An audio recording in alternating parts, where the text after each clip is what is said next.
হরে কৃষ্ণ। আজকে আমি আপনাদের সাথে শেয়ার করছি কক্সবাজার রামও বৌদ্ধ মন্দির। মন্দিরের নাম হচ্ছে ভুবন শান্তি 100 ফুট। মন্দিরের গেটেই মন্দিরের নামটি দেয়া আছে।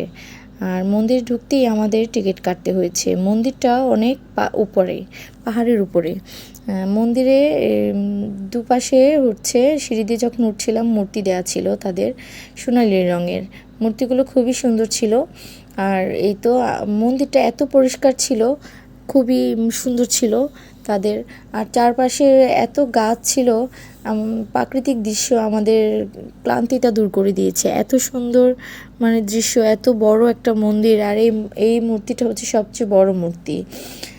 আমরা মন্দিরের ভিতরে যখন ঢুকে গিয়েছি মেন মন্দিরে, তখন বুদ্ধদের একজন ভদ্রলোক উনি আমাদের সাথে খুবই আতিথেয়তা করছিলেন। তাদের আতিথেয়তা আমাদের মনোমুগ্ধ করেছে, খুবই ভালো লেগেছে তাদের আতিথেয়তা।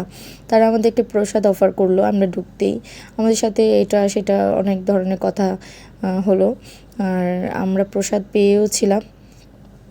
তো আপনারা কক্সবাজার রামুতে অবশ্যই আসবেন, এই বুদ্ধ মন্দিরটা অবশ্যই দেখবেন। আর অনেক পর্যটকরা ছিল। Thanks for watching.